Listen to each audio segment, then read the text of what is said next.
guys, good evening. How you all doing once again on this Thursday evening? This is the Club of the Man 1993, and I am here live for my live review of this week's episode of NXT, the March 25th, 2020 edition that of course took place at the Performance Center in Orlando, Florida. We're going to go back and talk about everything. I did not review last week's episode of NXT. It was mainly a recap show. It was just showed like three long but solid video packages about from the Johnny Gargano and Tommaso Ciampa feud, from the Rhea Ripley and Charlotte Flair feud, and crap, what was the other one? I cannot remember what it was. But basically, it was nothing really new in my opinion, so I didn't really have anything to talk about. So that's why I didn't review NXT last week. But I did. I'm going to review this week's show. Overall, not too bad. There was a lot of couple qualifying matches for the next two spots in the women's number one contenders ladder match. We have a couple other, just random matches that were solid matches. A random tag team debut that I'm not sure who they are and what they're doing here. And we had an excellent closing segment that I'm going to nitpick at a little bit. So overall, it was a good episode of NXT. I wouldn't say it was great or amazing, but it was good. It was a good episode to sit through and enjoy. It was also announced recently that because there is going to be no NXT TakeOver Tampa Bay now, within the next couple weeks, like next 2 or 3 weeks, there will be the matches that were going to take place there will just take place on the Wednesday of NXT. So within the next 2 weeks, or maybe longer than that, because I'm not sure what they're going to do about the NXT Championship. We'll just have to wait and see. But so the next 2 weeks might be like a takeover event, pretty much, kind of. Maybe I'll do some preview and predictions for it since it's happening. So that's what we'll do. Of course, I'll probably wait until after next week's episode to do like a predictions, because that's how it's gonna to me feel. Well, actually, kind of can't, because one of the matches is taking place next. I guess we'll just skip it. I mean, I don't think there's really gonna be.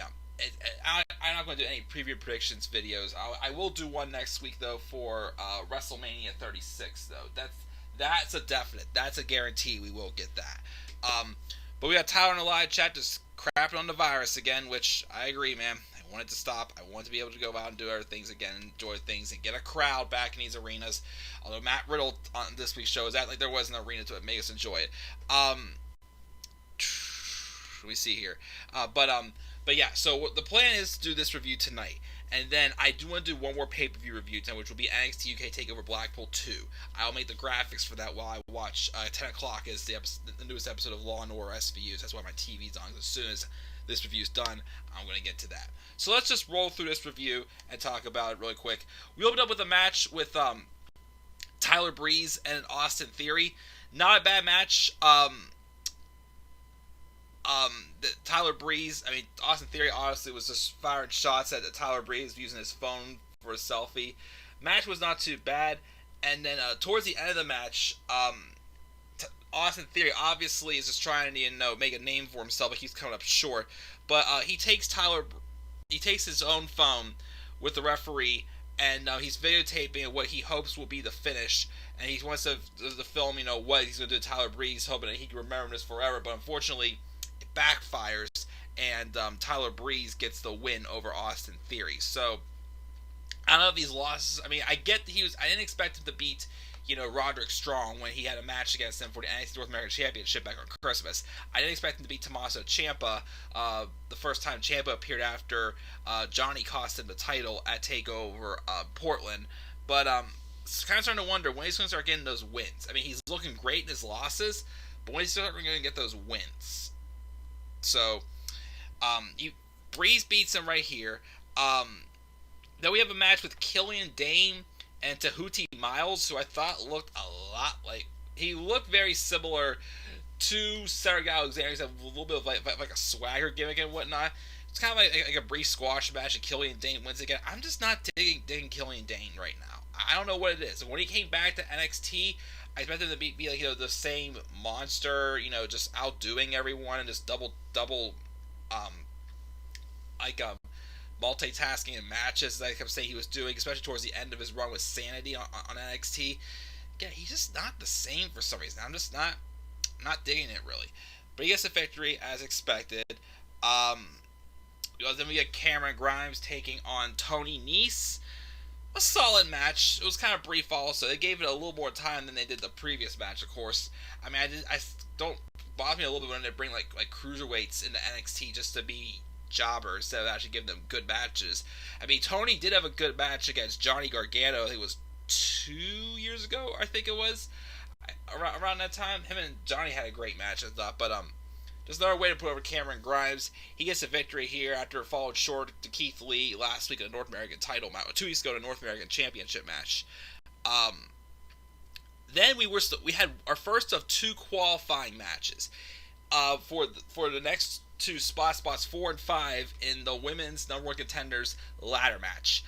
It was supposed to be Xia Li taking on Aaliyah. They did replay the recent history. Now, this is Aaliyah's first actual match back in a few months. The last time we saw it happen, Xia Li did break Aaliyah's nose with a vicious looking kick. Before the match, though, it was getting started, Xia Li did not come out, and she was found backstage, beaten down, and not medically cleared to compete. So Aaliyah thinks she has it all in the bag, right? Nope. There's someone else here who is medically cleared to compete that deserves an opportunity as well to get into this women's ladder match. And it was the returning genius of the sky, the dark, black-attired, sexy-looking Io Shirai. Yep, that's right. Io Shirai came back. She's been gone, I think, since right after War Games because she suffered a knee injury. But she is back. And she pretty much squashed Aaliyah and dominated the whole match for her to get in the match.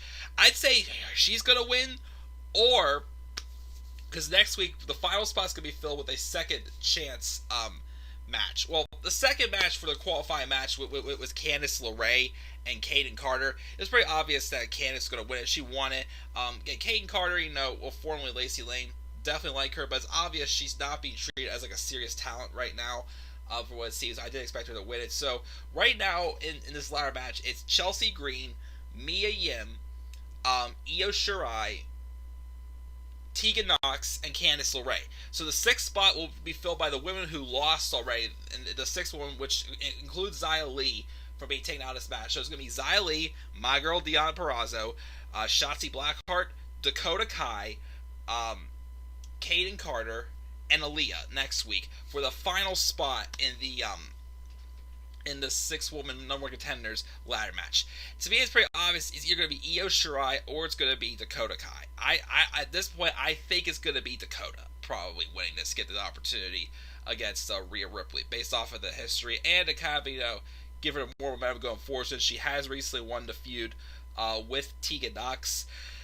If it wasn't for that, I would definitely say Io all the way, because there's no doubt about it. She's probably the best heel in the women's division right now. But I don't know. It's hard to tell, so I like the unpredictability. So that's what we got as far as the women going. We get a quick tease of Dexter Lumis, who was in the NXT Breakout Star Tournament last summer. Came up short, though, in it. Then we have this segment with Keith Lee being interviewed. He's asked what happened when he spirit bombed Dijakovic after being attacked by Damian Priest after his match with Cameron Grimes last week. And Lee says it was a mistake and he owes Dijakovic an apology. But Dijakovic comes out and says, I don't care about an apology. I just want another title shot. They're about to, brawl again. When out comes the real, thorn in their sides, Damian Priest. He's like, hey, Dijakovic, how's your knee? And Keith, how's the back doing? Because he attacked him recently with his, I guess thought it was like a billy club, but apparently it's a the nightstick that he was using. I thought it was a billy club, but they're calling it a nightstick here. But he says that he wants a title shot because he doesn't want the belt, but what it's going to bring to him: more money, more women, and more fame. So Keith's like, just bring it then. So Priest gets out the nightstick and walks to the ring, but then Dijakovic shoves Keith Lee out of the way to basically get his comeuppance on Damian Priest. But the champ shoves Dijakovic back and things break down, and then Lee and Priest were brawling outside the ring, and then Dijakovic did a sick looking senton over the top rope to take both of them out. Set up next week, we're going to get a match that I guess was going to take place at TakeOver. It's going to be a triple threat for the North American title. Lee and Dijakovic and Priest. Okay, that sounds good on paper. Again, I just think Lee and Dijakovic need to take a break from each other. They've already had 5 matches at this point. They're awesome. They had their highest note last time. Yeah, maybe they're trying to give, Priest a little bit of a rub, being in there with like 2 more experienced, superstars that can put on and help him make it look like $1 million as well. I don't know. I'm a little concerned that they're starting to overdo it a little bit with Lee and Dijakovic, though, in my opinion. But we'll see. The triple threat match should be good next week for the North American title. We then have Adam Cole, baby! Now, the longest reigning NXT champion. He's on poolside at vacation, probably having a lot of fun with his doctor, if you know what I'm talking about. Cole was thinking about how Dream got to him in the last few weeks, but he realized the longest reigning champ, the man who won the first ever NXT War Games match, and he's also the first ever NXT North American champion, he doesn't get flustered. Dream hasn't earned a title shot, but Bobby Fish is itching to get the experience. So he's going to face Velveteen Dream next week. And that will prove that he does not deserve a shot at his NXT championship. I'm probably going to set it up. We had a match with Oni Lorcan and a team of Shane Thorne and Brendan Vink. It was the same team that took on the Street Profits on Raw this past week. Match was whatever, didn't really care about it. Brit Arm Brawlers won that match, and then we had the Caden Carter and Candice LeRae match. We also had a rematch from NXT TakeOver 25, Matt Riddle and Roderick Strong. Not bad, still not as good as their match at TakeOver 25, but still a solid match. Obviously, they're playing the story about Roderick Strong, kind of like being frustrated, wanting to take out his anger because the Velveteen Dream has gotten him recently, getting in his head about his family and whatnot, but wasn't enough. Riddle got the win, but afterwards, 2 random guys run into the ring and attack Matt Riddle. And Pete Dunne is apparently overseas because of the coronavirus. But they beat down Riddle, and out comes Malcolm Bivens, who doesn't tell us who his clients are, but he says that he wants to introduce them to Matt Riddle while there's only a 2-on-1 opportunity, and they are the future of the tag team division. Okay, let's see who these people are. So, who knows? Anyways, to end the show, Triple H came out to address Ciampa and Gargano. He starts hyping up their rivalry when Tommaso Ciampa cuts off his music and comes out. He says, let's cut to the chase and get Johnny out here. There's going to be no physicality. Which Ciampa's like, okay, cool. But then, out came Gargano, complaining about being fined for destroying the Performance Center when it was Ciampa's fault. Ciampa even dove through a window to try to get away from him. And Triple H says if it was up to Regal, they would both be fired for what they did. But he wanted to give them this opportunity, and he wants to give them one more chance. But there will be no physicality. So get in the ring. Because Johnny was playing... You know, the only thing about this problem is Johnny was playing cowardly heel with this, and I didn't get that. Like, these two want to literally tear each other apart. So, like, why was Johnny kind of, like, being, like, booked as, like, the coward in this? I didn't like that. But anyways, but Triple H says he gets it. There will come a day where they'll look back on what they had. But now he knows they need to end this. It should end on the biggest stages of all. But then interrupt them saying they don't need anything but a ring, a ref, and a cameraman. It's all about who is the face of this company. Who is the heart and soul of NXT. He offers him a chance to end it then. But Johnny says, no, I'm not doing this tonight. Because he said, Josh, you want to do this right now? And Johnny says, no, not tonight. And Triple H's like, well then how long then? Johnny's going to keep saying, no, I don't want this, just backing away, being a coward. Which again, was bothering me. And finally Triple H's like, well, okay, well how long do you need that? Finally Johnny goes, 2 weeks. So Triple H says, fine. In 2 weeks, he'll find an empty building, give them a ref, and they'll end it. It's going to be a Falls Count Anywhere match. And if this continues past then, though, they will both be fired. They're going to send them to the location and it'll be over. If they're both fired, though, NXT can survive without them. And then we had a video played, which I guess apparently was Killer Cross's video. So I'm guessing whoever loses this feud, I guess. I don't know, but whoever loses this feud, I guess will feud Killer Cross, unless one of them's not going to be in NXT anymore and goes to the main roster. I don't know.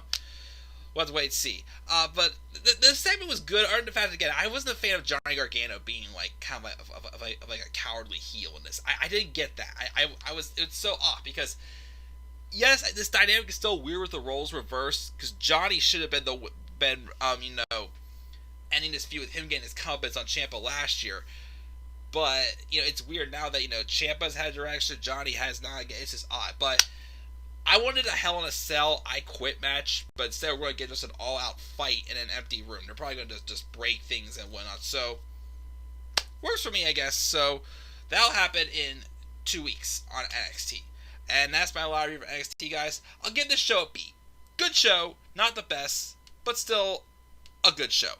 Tyler said doesn't feel like Mania after your reviews do the W Top 10 lists. Again, I will try, Tyler, depending on how much time I have. Again, I am a lot more busier these days than I was before my channel left. So, we'll see what I can do. I can't promise you anything right now, man. But, that's going to do it, guys. Again, what are your thoughts on this episode of NXT? What are your thoughts on the Tommaso Ciampa, Johnny Gargano conclusion we're going to be getting in 2 weeks? Which is thought of Killer Cross also being in NXT as well. Leave us out in the comment section below. Be sure as always to slap a like on the video, subscribe or contact my channel, follow me on Twitter at DemandEverybody3. With that, guys, I will see you guys all later. So until then, guys, have a great rest of your night. Peace out, everybody. Yeah, no, I will surprise. There's no